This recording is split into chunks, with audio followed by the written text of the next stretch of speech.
Salut à tous. Alors quand on veut faire des vues sur internet et qu'on parle comics, le plus simple c'est de parler de Batman.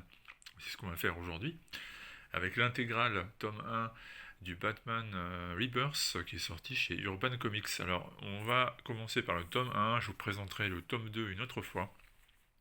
C'est pas quelque chose de rare ni d'inconnu. Pourquoi je vous en parle? Parce que c'est l'une des séries mainstream les plus marquantes de ces 3-4 dernières années. Et comme Urban propose des intégrales qui ressemblent à de gros pavés, idéales pour de longues soirées de lecture ou faire un peu de musculation, eh bien, je vous propose donc de regarder ça ensemble au cas où vous hésiteriez encore et que vous ne connaîtriez pas ces épisodes. Alors, il s'agit de quoi? Il s'agit avant tout d'un Batman un peu différent, un Batman qui se rend compte, tout simplement, qu'il a besoin d'être sauvé.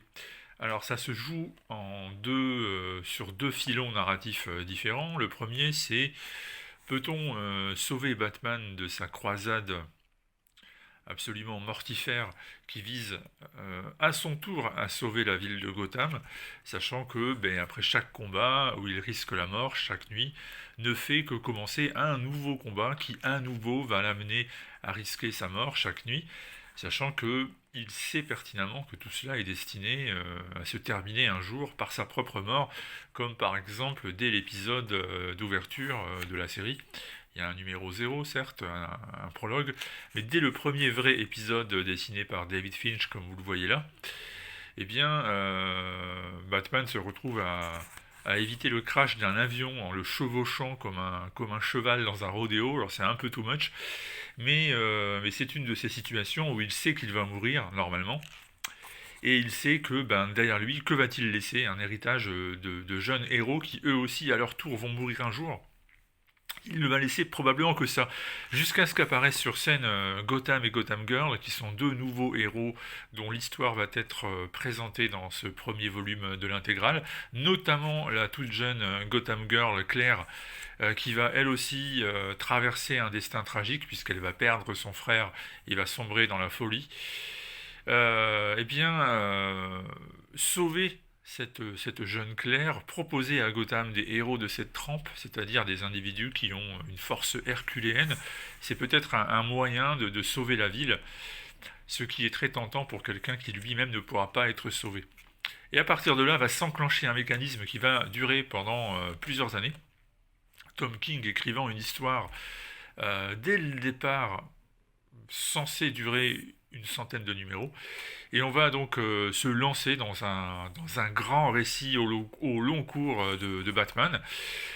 Sachant qu'il y a une autre piste narrative qui est creusée, c'est celle de Batman a peur en réalité, comme tout le monde, et il laisse sa peur dominer dans certains cas, notamment dans ses rapports avec Catwoman. Or, Catwoman, c'est-à-dire l'amour potentiel que pourrait éprouver pour elle Bruce Wayne, pourrait être celle qui sauverait de sa solitude, de son enfermement, de sa vie désormais dévouée à une forme d'autocommisération, de se plaindre finalement, de toujours être dans le regret, dans le passé.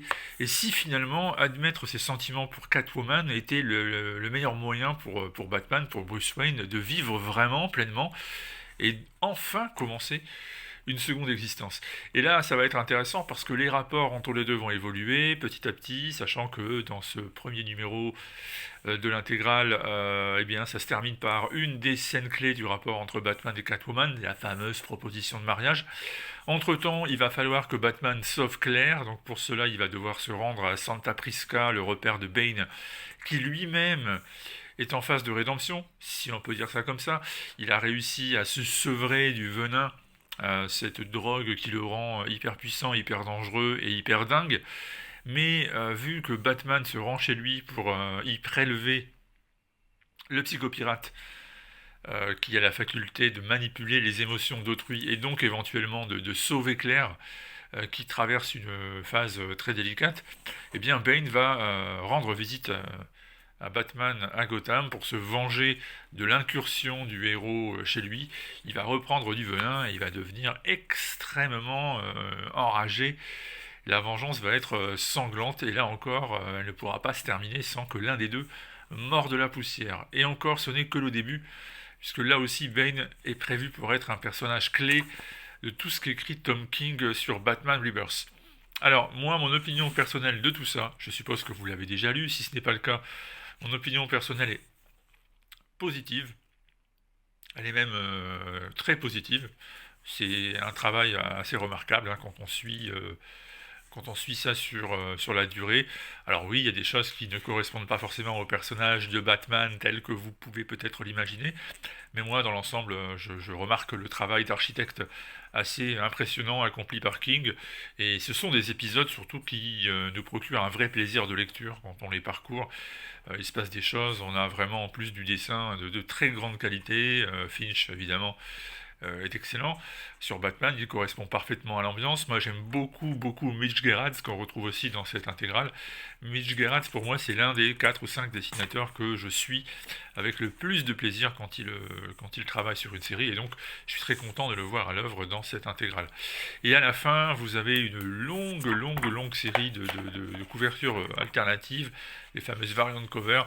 L'occasion de retrouver, par exemple, le travail du regretté Tim Sale qui avait fait une série de variant covers pour tous ces épisodes. Donc moi j'aime beaucoup ces intégrales parce que tout simplement c'est une manière de récupérer des séries entières à un prix qui reste abordable. Vous avez certes à dépenser une grosse trentaine d'euros, mais vous avez à l'intérieur plus de 20 épisodes, plus des annuals, plus le prologue, donc il y a quand même de la matière. Et puis, encore une fois, il y a beaucoup de bonus à la fin, les crayonnés, les couvertures. Alors bref, ça serait dommage de ne pas s'y pencher et de ne pas laisser sa chance à ce genre de volume. Et puis peut-être que vous avez acheté sous forme d'album indépendant, individuel, à l'époque de la première sortie chez Urban Comics. Donc bref, c'est que Noël approche et que vous avez peut-être des gens qui aiment les comics mais qui n'en lisent pas beaucoup ou qui n'en lisent pas du tout et qui seraient susceptibles de se lancer là-dedans. Vous cherchez des séries, vous vous dites qu'est-ce que je pourrais bien proposer, sachant que certaines sont quand même très compliquées parce qu'il y a un background derrière qu'il faut connaître, etc. Moi, je vous dis qu'une des idées intéressantes, ça pourrait être donc cette intégrale de Batman, parce que c'est une série susceptible de plaire à beaucoup de monde. Ça, c'est donc le tome 1. Je vous présenterai le tome 2 dans pas trop longtemps, si vous voulez. Si ça vous intéresse, dites-le en commentaire. Si ça vous intéresse pas, dites-le aussi. Pourquoi pas. Et puis abonnez-vous, évidemment, à la page qui n'en est pas une, à la chaîne qui n'en est pas une. Ça fait toujours plaisir. Et comme ça, vous aurez la suite très vite. À bientôt. Ciao.